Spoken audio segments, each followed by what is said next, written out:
And now, sound bites. Hello. I'm glad you're interested in healthy eating. Stay with me in this program for a few minutes. You'll find lots of tips for a really healthy diet. If you tell us a little about yourself, we can give you a sample day's menu which is just right for you. First, are you male or female? Male. Are you pregnant or feeding your baby? No. We also need to get an idea of how active you are. We'll stick to two simple questions. First, do you take part in any sport? Never. Second, is your job a very strenuous one? For example, are you a labourer, furniture remover, miner, or something equally exhausting? No, it's very unstrenuous. Make sure you give this one to Mr. Cooper. The one with the feet. With the feet, huh? Oh, you like it? The feet is very nice. It's very soft. The moment it goes into the mouth, all the bones come out. Let me try it. Hang on. Ready, steady, go. 2 all beef patty, special sauce, lettuce, cheese, pickles, onion on a sesame seed bun. It's fun, isn't it? Oh, my God. Food should be fun, Loretta. I take a small cup of coffee. So, and then I take a sip. And then I spit it out. So you can join me. Try. This one? This one or this one. That's This one. matter. That's a big slurp. Ooh. Oh, all over my shirt. A taste of 10 years of the food programme, presented by Derek Cooper. He took his first bite in September 1979. Hello. In this first programme, we're going to be looking at a prototype restaurant tomorrow, tasting a black country snack that could soon be a rival to the potato crisp, and considering the dangers of filling your food basket on tick. But first, we chronicle another blow to British self-esteem. They may grow better peaches in Italy, better melons in France, better oranges in Spain. But one thing we've traditionally prided ourselves on are the autumnal apples of Evesham and Kent. But half the apples we buy in the shops now are not English, but French.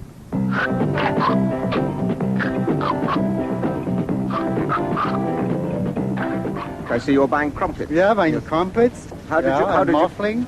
How did you discover crumpets? I discovered crumpets at marketplace. Some of the customers who are not used to the product are not clear as to exactly how they should eat it or where they should eat it. People eat crumpets in the store raw, not always pleasantly surprised. The staff try and stop people, but the French are tremendous at trying to eat everything raw to see what the real taste is. They even pick out packets of jelly and start trying to chew it. Really, it's not a very pleasant sight because there is enormous stretching of the jelly. It probably isn't very good publicity for our food. But in fact, when we tell the customers, look, what you must do, madame, is pour boiling water on that, I mean, they look at us as if we're absolutely mad, but after all, we are British. And renowned for our eccentricities, like pouring olive oil into our ears. La sausage pie est appétissante et délicieuse avec viande chaude et froide. Oh, I just don't like the taste of it. Never took to it since I was a child. Gives me indigestion. Rots your teeth. In the services, we used to clean our buttons with brown sauce. No jokes. I was a bomber commander, and when we used to take the aircraft up, and the fuel used to stick in the cold weather, the fuel used to stick to the cowlings of the engines, and we used to use brown sauce to get the fuel off of the cowlings in the engines. France is one of the 4 markets now at long last targeted as key areas for British food penetration. At least that's the way the government's Food from Britain marketing organisation sees it. The Great British Cheese Tasting was to be held in an upstairs conference room. There were lots of wines on display, but there weren't any cheeses. Eventually, in a corner, I saw 2 harassed French girls cutting up a couple of Dairy Crest cheddars, one white and one dyed. The dyed one was called for some strange marketing reason Top Hat. I asked one of the girls if she knew what the cheeses were. This is cheddar red and white cheddar. I see. These are the only 2 cheeses we have on display. I suppose so, yes. These are the only cheese we were given, yes. This contains colouring E160, colourant E160B. I see. It's a nice colour, orange, isn't it? Yes. Do you like English cheese yourself? Yes, I lived in England for 2 years, and I know both of them. And I know both of them too. Not the sort of thing I would have chosen to represent British cheese-making at its best. The French, I believe, have got a very sane attitude to food. They consider food as number one priority. The result being that the French eat a very much more diverse diet than we do, and the net result is that they have substantially less mortality from heart and other nutrition-related diseases than do we. Professor Michael Crawford of the Nuffield Laboratory of Comparative Medicine, a distinguished international authority on diet and health. I think the problem really lies not so much at the consumer's end of the thing at the moment, but at the production end, that actually setting priority for production, not on the amount of chickens or beef or barley or whatever is produced, but on the nature, the nutrient nature of what is produced. I think what is so wonderful about the present situation is that at last the matter has got into the public arena for debate. And the public are not stupid. They know perfectly well that they're not going to have governments teaching their grandmothers how to boil eggs, and that in fact the cause of the problem has to come at the production end, not in teaching grandmothers how to boil eggs. We do warn people now that most of the egg production of this country sadly is now infected with salmonella. Ho, ho, ho. Ha, ha, ha. He, you think the laugh's on me. They all laughed at Christopher Columbus when he said the world was round. They all laughed when Edison recorded sound. They all said we never could be happy. They laughed at us and how. But ho, ho, ho, who's got the last laugh? And what a last laugh. Who's got the last laugh now? Good morning. Say something to the British audience. Not a sound. Not a sound. They're good American turkeys. Hello.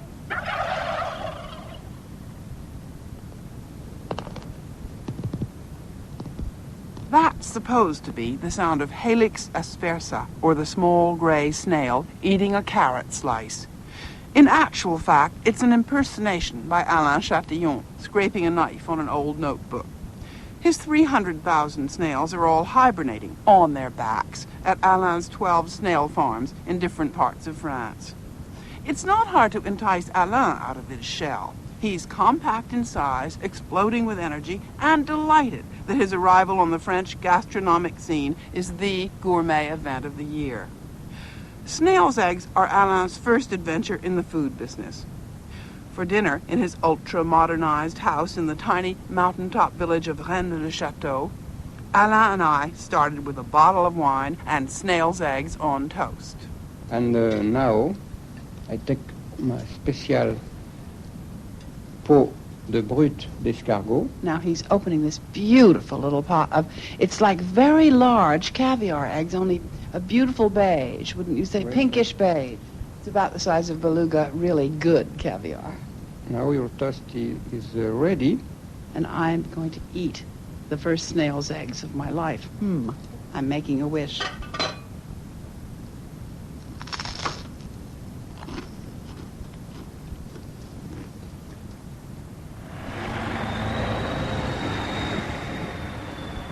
To a lorry driver, breakfast means everything. A lorry driver, of course, has got a tradition that he gets a good breakfast in him and then he's ready for the day. If in the event of any breakdown where he's stuck with a vehicle miles away from any place, if he gets a good start to the day and has a good breakfast. And what we call a good breakfast is a good breakfast. That's proper bacon, sausage, beans, tomatoes, mushrooms, lashings of toast and a good mug of strong tea. Now that's what a lorry driver's breakfast is, and you don't get them in your little chefs and your happy eaters. I think in Singapore it's as normal to have a British-style breakfast as it is to have a local breakfast, a Chinese or an Indian or a Malay breakfast. I used to have that as a child. It's toast with sugar on it. maybe World War II food. You notice the bread is quite thick. When they do a toast, they like to cut it pretty thick. I've also been brought 2 undercooked poached eggs on a saucer with some soya sauce and pepper. Now, is this also a British legacy? Yeah, half-boiled eggs. Not poached, yeah. The British legacy is the egg, but not the soya sauce and the pepper, perhaps. So if I put a little soya sauce on that... Soya sauce. Yes. Now, you notice that the egg is served to you on a saucer. And some people slurp it off the saucer. Do they? Well, I better slurp it then. Yeah. Like, what, like this? Yeah. That's it. The more noise you make, the more it seems as though you're enjoying yourself. Well, I am, actually. Yeah. Yeah, I swallow the entire yolk then. I suppose you really ought to beat it up. Yeah.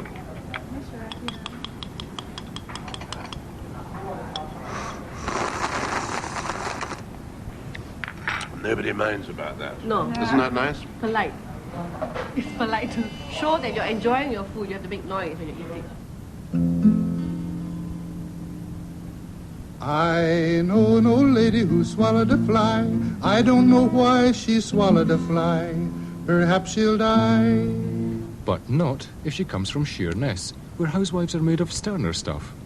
Take the lady who discovered not one, but... the larvae of 26 house and blowflies and 51 ants. In the meat pies she bought last November. Being public-spirited, she took the case. And the pie. To her local trading standards officer, who took the baker. And the pie. To court.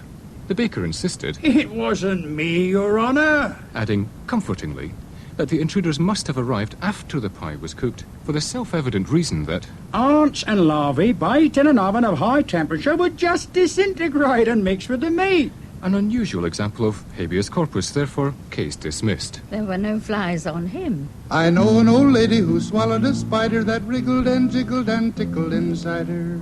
She swallowed the spider to catch the fly. Unlike the 3 bank clerks in Leicester, who had no clear plan in mind other than lunch last October, when they bought 3 trifles. After one had been eaten... spider beetles and the larvae were seen moving about in the cream and nuts of the other 2. The bakery was fined a total of £3,500 for that, and 31 other offences, including, coincidentally... 2 sparrows flying around the bakery as the environmental health officer was making his inspection. I know an old lady who swallowed a bird. No, that's quite absurd. Pasta or rice is usually our starch, and a combination of vegetables, tomato sauces, cheese sauce sometimes, and beef stew a lot. You know, high volume and filling stuff, because I tell you the temperatures are outside in the winter, it's pretty cold. It's rewarding doing this. Most people have said, why do you volunteer to do this? But they couldn't pay me to do this. It seems astonishing that, you'd have a job in New York, but you still couldn't eat. You still couldn't feed yourself. Food prices, and if you have a few kids, it's very common. Food prices in New York are just soaring down there. But our dear President, Uncle Ronnie, says things are getting better. I guess for his friends it is.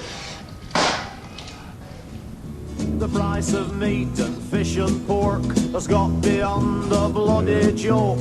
Where eat you must or else you'll die, so prices just keep soaring high. I used to enjoy some fish and chips, but even there for the rich, they'll sell you cod and call it trout, take your brass and tell you out. You've just been in the chippy, right? Did you put any vinegar on your chips in there? Yes. That brown stuff in the bottle, right? Yes. In fact, it's not vinegar. It's something called non-brewed condiment. It's what? NBC, non-brewed condiment. That's a byproduct of the oil industry. It's not vinegar at all. How do you feel about that? It sounds pretty revolting. They use it because it's cheaper. Will you use it again?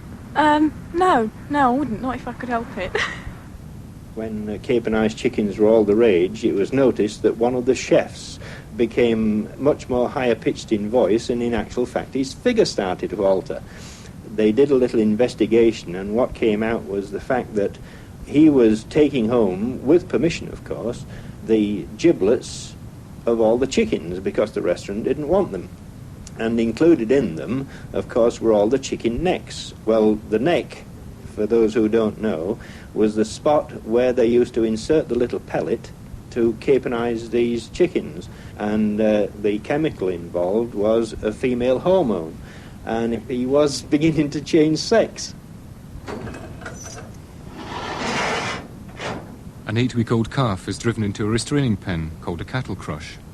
Its head, protruding from one end of the pen, is held while the farmer inserts an inch-long hormone-impregnated rubber pellet at the back of one ear. You can just get a soft just under the skin of the ear and pop it in there, and as you push this lever and release the machine, leaving the implant in the ear. Yeah. Now it's important to put it in the ear. Why is that? Well, that's the part which will be thrown away at the time of slaughter. Regrettably, there are cases known to trading standards officers of significant amounts of head meat ending up in mince. Not all farmers ask for their cattle's ears to be returned. When mighty roast beef was the Englishman's food, it ennobled our hearts and enriched our blood. Our soldiers were brave and our courtiers were good. Oh, the roast beef of old England, and oh, for old England's roast beef. Increasingly on this programme, we seem to be questioning the wisdom of modern farming and production technology. Potentially profitable new fertilizers and feeds, which sometimes turn out to bring unthought-of health hazards in their wake. Well, she was a very quiet cow, very quiet, very placid. She was a friendly cow. She'd come up to you and lick you in the field. She was very friendly. We're going to be talking about something called bovine spongiform encephalopathy, BSE for short, which so far has only been detected in Britain. She was starting to go thin. Just her attitude changed, wilder looking, starry-eyed. Did she become difficult to milk? Some days. Some days she wouldn't milk at all. Some days she'd just start kicking and kick the cluster off and ruin everything. We had to be kept very careful around her. Permethrin, Captan, Diazinon, Parathion, Chlorobenzylate. Who invited them to dinner? Children need fresh food. They must have fresh food because fresh food contains essential nutrients which are not present in dried or processed food, like vitamin C, for instance. I think some baby foods are fine, but as a generality, I would say that what's wrong with most baby foods is, first of all, they taste absolutely disgusting. I mean, most adults who taste baby food for the first time can't believe it. They just taste of cardboard. And I think that's very sad, because what's happening to children is that they come straight off mother's milk or bottled milk and straight on to sort of pureed cardboard flavour and not onto real food. I mean, why can't children have all those lovely flavours that are available in real food? Okay, well, teddy bears, red and green and blue and orange, fruit flavour gums. Now, tell me what's in these teddy bears. Read it out. Glucose syrup, sugar, water, gelatin, citric acid flavouring, colours, E140, 110, E124, E132, E142, E150. Do you feel that might do you good? No. Well, with me in the studio is Michael Jopling, Minister for Agriculture, Fisheries and Food. Minister, when you addressed the combined annual lunch of the Cake and Biscuit Alliance and the Cocoa, Chocolate and Confectionery Alliance in October, you said you were looking at ways in which public anxiety about the number of food additives in use could be allayed. Would you agree that the best way to allay fears is to have less additives? Where they're not necessary, yes. But it's a question of need, isn't it? I very much welcome the current interest in additives. I mean, it's really all been sparked off by starting these E-numbers, which draw attention on the label to what additives are in a certain product. Now, that is part of our policy of giving the public more information. But my task is to make sure that the public gets healthy food, that the public doesn't get things put into food which are injurious to health. My job is to, on the other hand, to give the housewife the possibility of getting foods which have a good long shelf life and which suit her style of life. And that I try to do. It's a balance to achieve. It can be done, and I think we do it well. The will of making people happy. That's really what it's all about. It's not really the skill. The skill, it's so easily to become a waiter. You can become a good waiter in a few months, being teach of how to serve the wine, the temperature, clean the silver, dress a table. But making people happy, that's what it's all about. There were rats as big as pussycats in the stores, There was cheese floating on the breeze in the quartermaster's stores. Men like Lieutenant Colonel Fisher, Commander Catering for the 1st Armoured Division, still have respect for tradition, even if it does look like 3 rusty, oil-covered dustbins. In fact, they have been with us since the Crimea. Initially, they were used to boil stews and that sort of stuff, but now, at the moment, we're using them in conjunction with a burning equipment on the side there to fry chips. We also use them to boil water for washing up and that sort of stuff. You know, it's one of those things, isn't it? You have an old friend, and you're very reluctant to part with it. This is an old friend that we know how to handle. It's given us good service, and we'd be very sorry to lose it. This is the old number 1, which was produced before the last war. That's World War II. This, in fact, produces a jet of flame based on petrol, vaporization. It is only in the last year, certainly in the 1st Armoured Division, that we have gone on to the new cook sets. But as you can see, the old faithful here is always around. It shot a jet of flame out the other end of it, presumably a bit like a flamethrower, in fact. It is a flamethrower, nothing else. You light it here, and the jet comes 2 feet out. So how do you do a nice cheese sauce with the flamethrower? Well, you put a framework in front of the flame and a pot on top of that framework, and you have a cooker. We are sitting neath the dome of a brand new plastic home, dreaming of the food in Grandad's day. When dinner was a thrill, not just another pill, and eating was a pleasure, so they say. Of meals we take our pick, since science did the trick, and concentrated foods of all description. Now chickens are just cubes, and Yorkshire puds in tubes. The diet sheet is more like a prescription. A Weaver roastbeef pills and grapefruit pills, pills for cod and hake, followed by some sherry trifle paste.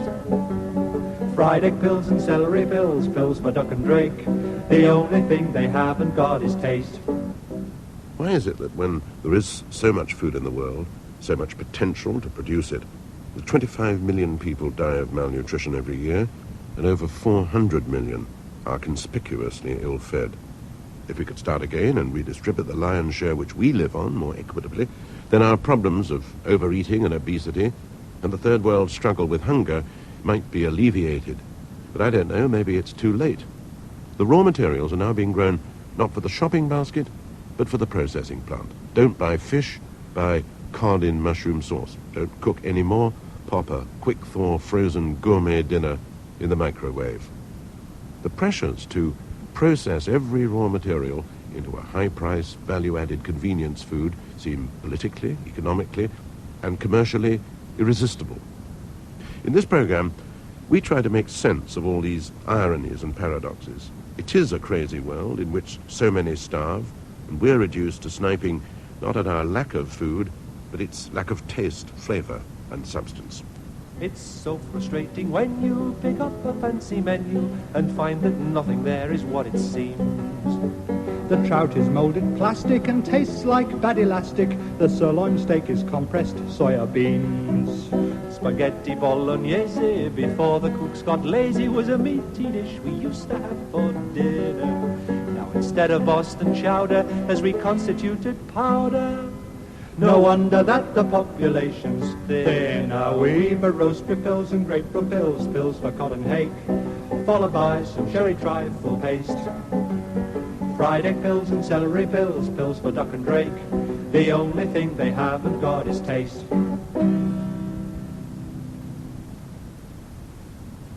Sound Bites was produced by Vanessa Harrison and researched by Rosalind Brown.